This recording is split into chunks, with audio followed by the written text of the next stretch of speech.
오늘은 요한복음 18장 12절에서 18절까지 해서 예수를 부정하는 베드로라는 제목으로 은혜 받고자 합니다. 예수님이 유대인들에게 잡혀서 재판을 받는 장면에 베드로가 안나스 법정에 들어옵니다. 그때 하녀가 베드로에게 묻습니다. 당신은 예수의 제자가 아니냐고 물으니 아니라고 부정합니다. 물론 세 번이나 강하게 부정합니다.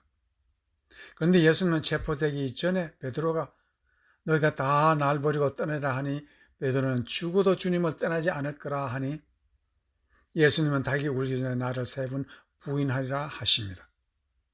이 예수님의 말씀이 정확하게 베드로에게 이루어지고 있습니다. 우리는 베드로의 배신을 통해서 무엇을 깨달아 알 수 있겠습니까? 베드로의 신앙에는 골수에 사무치는 결정적인 오해가 있다는 것을 알 수가 있습니다. 이 신앙을 통해서 우리가 성서적으로 오해의 의미를 한번 알아보겠습니다. 첫 번째로 예수를 부정하는 베드로의 믿음에는 깊은 오해가 있습니다. 베드로는 예수님을 잘 믿고 따른다는 것을 보여주고 싶었습니다. 그런데 베드로의 호언장담은 산산조각이 나고 말았습니다. 이유는 무엇일까요? 예수님은 호언장담하는 베드로를 전부터 지켜보고 있었습니다. 가이사랴 빌립보에서 일어난 일을 상기해 보면은 그때 예수님은 여기에 초점을 두고 말씀을 가르치고 있습니다. 마태복음 16장 13절에서 17절 말씀에 보면 예수께서 가이사랴 빌립보 지방에 이르러 제자들에게 물어 가르치되 사람들이 인자를 누구라 하느냐. 가로되 더러는 세례 요한, 더러는 엘리야, 어떤 이는 예레미야냐, 선지자 중에 하나라 하나이다. 가르치되 너희는 나를 누구라 하느냐. 시몬 베드로가 대답하여 가르되 주는 그리스도시요 살아계신 하나님의 아들이시니이다. 17절 예수께서 대답하여 가르치되 바요나 시몬아 네가 복이 있도다. 이를 내게 알게 한 이는 혈육이 아니요 하늘에 계신 내 아버지시니라 라고 말을 하고 있습니다. 이 대화에서 베드로는 모두를 깜짝 놀라게 하는 계시를 받은 것을 제자들 앞에서 드러내면서 그는 제자들의 지도자가 될 자격을 보였습니다. 여기에 베드로의 결정적인 오해가 들어있음을 예수님은 알고 계십니다. 그리고 그는 독생자 하나님의 아들이지만은 또한 정반대로 사람의 아들 인자임을 가르치기 시작한 것도 이 베드로의 신앙적 오해를 풀어주기 위한 것입니다. 여기에서 우리는 예수님은 사람의 아들 인자이면서도 또한 하나님의 아들이라는 두 양면성을 가져야 한다는 것을 예수님이 제자들에게 가르치고 싶었습니다. 하나님의 아들이라면 인자는 죽지 않습니다. 그러나 인자, 사람의 아들이기 때문에 그는 죽어서 십자가를 진다는 그러한 사람들이 이해하지 못하고 유대인들이 특별히 이해하지 못하는 문제성을 베드로가 갖고 있는 것을 예수님은 보았습니다. 그래서 마가복음 8장 31절에서 34절 말씀에 보면 인자가 많은 고난을 받고 장로들과 대제사장들과 서기관들에게 버림받아 죽임을 당하고 사흘 만에 살아나야 할 것을 비로소 저에게 가르치시되 드러내놓고 이 말씀을 하시니 베드로가 예수를 붙들고 간음해 예수께서 돌이키사 제자들을 보시며 베드로를 꾸짖어 가르쳐 사단아 내 뒤로 물러가라. 네가 하나님의 일을 생각지 아니하고 도리어 사람의 일을 생각하는도다 하시고 무리와 제자들을 불러 이르시되 아무든지 나를 따라 오르거든 자기를 부인하고 자기 십자가를 지고 나를 쫓으리라고 말을 하면서 예수님이 하나님의 아들이심을 베드로가 고백하는 그 순간부터 예수님은 하나님의 아들이면서도 인자라는 것을 가르치시자고 그 인자는 십자가를 지고 죽으실 것을 말하고 있으니 베드로는 예수님을 불러서 조용히 예수님 제발 이와 같은 잘못된 말씀 가르치지 마십시오. 그래서 예수를 붙들고 간암해라는 뜻을 예수님을 붙잡고 다른 곳으로 가서 조용하게 예수님을 다 일렀다는 뜻입니다. 베드로의 신앙은 무엇이십니까? 인생은 양면성이 있습니다. 우리의 몸에 오른팔과 왼팔이 있는 것처럼 다리에도 왼다리, 오른다리가 있습니다. 그것은 우리의 신앙에서도 균형이 있어야 되고 우리의 몸에도 균형이라는 것을 보이고 있습니다. 그래서 우리의 신앙에는 양면성을 소유한 사람이 되어야 한다 하는 것을 예수님이 가르치는 것입니다. 그래서 예수님은 베드로에게 정면으로 면박을 주시면 사탄은 물러가라고 하십니다. 그리고 십자가를 지고 인자를 따르라고 강하게 명령하고 있습니다. 여기서 베드로의 신앙에는 골수에 사무치는 오해를 풀 수 없어 예수가 잡히고 지금 재판석에 끌려간 자체를 현실적으로 받아들일 수가 없는 것입니다. 그리고 아나스의 집 여자 하인이 예수의 제자라 할 때 그의 마음 깊은 데서 예수를 모른다고 할 수밖에 없는 내적 오해에서 이 말이 튀어나온 것입니다. 이 말은 예수가 사람들에게 붙잡혀서 죽는다는 사실 자체를 부정하고 있는 것입니다.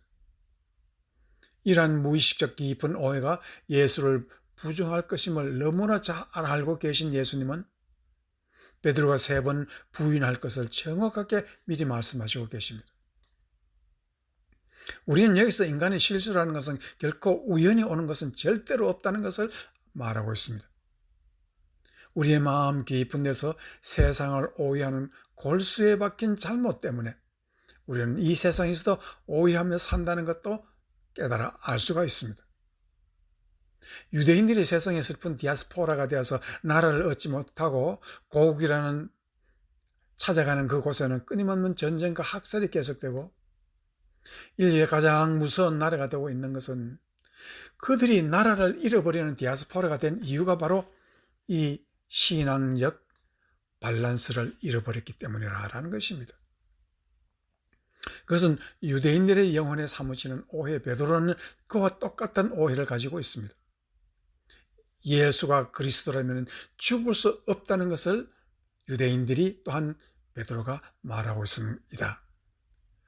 그리고 예수 앞에서 베드로는 자기가 예수님을 3번 부정하고 예수님의 말씀이 이루어지는 것을 보고 통곡하고 있었습니다. 유대인은 아직도 통곡의 벽에서 통곡하지만 예수 앞으로 돌아오지 못하고 베드로는 예수 앞으로 돌아온 사람이 되었습니다. 이것은 역사적 큰 교훈을 우리에게 남기고 있습니다. 로마서 11장 25절의 말씀을 보면 형제들아 너희가 스스로 지혜 있다 함을 명기 위하여 이 비밀을 너희에게 모르기를 내가 원치 아니하노니 이 비밀은 이방인의 충만한 수가 들어오기까지 이스라엘들은 완악하게 된 것이라 라는 말씀이 있습니다. 이 말씀 속에 들어있는 무서운 계시는 인간의 모든 오해는 다 풀어 없어질 수 있지만은 예수님이 독생자이면서 예수님은 인자라는 것을 오해하고 잘못 깨달으면 무한한 절망이 있다는 것이고 그것이 유대인들에게 임하여서 그들에게는 예수를 믿지 못하고 하나님도 제대로 믿지 못하고 자기 나라를 잃어버리는 무서운 잘못을 저지르고 있습니다. 이 말은 그리스도가 사람이라면 죄 사함의 구원이 없는 것이고 그리스도가 오직 사람이면 성령이 없는 종교인이 된다는 그런 뜻입니다. 많은 신학자들과 종교인들은 예수님은 사람이라고 말합니다. 십자가에서 죽은 것은 실패한 사람의 행위라고 말을 합니다. 이슬람과 유대인들은 예수를 선지자나 5대 성자로 봅니다. 예수는 그러한 단순한 사람이 아니고 성자도 아닙니다. 예수는 단순한 선지자도 아닙니다. 그는 하나님의 독생자이면서도 사람입니다. 예수님은 우리의 인생의 오해로 비틀리고 굳고 휘어진 실패의 인생을 풀라고 하십니다. 앞에서도 말씀하시지만 십자가에서 인생의 절망과 구렁텅이에 빠진 오해를 풀어야 된다고 말을 하고 있습니다. 십자가가 선 장소를 우리는 시은소, 속죄소, 언약궤 뚜껑이라고 말했습니다. 거기서 우리가 무릎을 꿇으면 2가지로 영혼 깊이 사무친 오해를 풀고 답을 주신다는 것이 성경에 기록되어 있는데 그 첫째 답이 하나님의 능력이요 둘째 답이 하나님의 말씀입니다. 그것이 기록된 것이 마태복음 22장 25절에서 29절 말씀에 기록되어 있습니다. 우리 중에 7형제가 있었는데 마지가 장가들었다가 죽어 후사가 없으므로 그의 아내를 그 동생에게 끼쳐두고 그 둘째와 셋째로 일곱째까지 그렇게 하다가 최후에 그 여자도 죽었나이다. 그런즉 저희가 다 그를 취하였으니 부활 때에 일곱 중에 네 아내가 되리이까. 예수께서 대답하여 가르치되 너희가 성경도 하나님의 능력도 알지 못하는 거로 오해하였도다라고 말을 하고 있습니다. 하나님의 능력 두나미스라는 것은 다이나마이트라는 뜻인데 곧 성령을 말하고 있습니다. 사람들에게 하나님의 능력 다이나마이트가 없으면 우리의 마음속에 오해를 풀 능력이 없다는 것을 말하고 있습니다. 그래서 이 오해를 푸는 장소가 시온소, 예수님의 죽으신 십자가, 거기에서 하나님의 능력이 임하고 성령이 임한다는 것을 말을 하고 있습니다. 인생의 가장 큰 오해는 십자가 앞에서 풀린다는 것을 말하고 있습니다. 그리고 우리의 믿음에는 외팔도 아니고 다른 한 팔도 아니고 양면성이 있는 우리와 다리가 팔이 있는 것 같이 신앙이도 그와 같은 것을 가지라는 것입니다. 사도행전 1장 6절에서 8절 말씀에 보면 저희가 모였을 때 예수께 묻자와 가로되 주께서 이스라엘 나라를 회복하심이 이때니까 하니 가르사대 때와 기한은 아버지께서 자기의 권한에 두셨으니 너희야 알 바 아니요 오직 성령이 너희에게 임하시면 너희가 권능을 받고 예루살렘과 온 유대와 사마리아와 땅끝까지 이르러 내 증인이 되리라 하십니다. 이 말씀의 요지는 제자들이 아직 오해가 다 풀리지 않는 상태에서 예수님에게 이 이스라엘 백성이 나라를 회복할 때가 언제입니까? 그러나 예수님이 중요한 것은 그것이 중요한 것이 아니라 내 나라 찾는 것이 중요하니까 인간의 가장 영혼 속에 있는 오해를 풀라고 말하고 있는데 그 오해가 권능이 임해야 된다. 다이나마이트, 두나미스가 임해야 된다라고 말하고 있습니다. 성령이 임하시면 우리의 마음속에 있는 오해가 풀린다는 것이고 그리하면 예수님의 진정한 제자가 되어 하나님의 증인이 된다고 말하고 있습니다. 과연 오순절에 성령이 임하시니 그제서 베드로의 오해가 풀리고 오순절에 베드로의 설교는 3,000명을 제자되게 하는 엄청난 일이 벌어지고 말았습니다. 이것은 인생의 모든 답은 오해가 풀려야 된다는 것을 말하고 있습니다.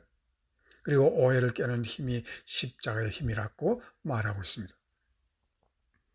그래서 고린도전서 1장 18절에 십자가의 도가 멸망하는 자에게는 미련한 것이요 구원을 얻는 우리에게는 하나님의 능력이라고 말하고 있습니다. 이제 십자가 앞에서 오해의 덩어리는 깨어지고 성령을 받아 하나님의 축복을 받는 여러분 되시기를 주의 이름으로 축원합니다.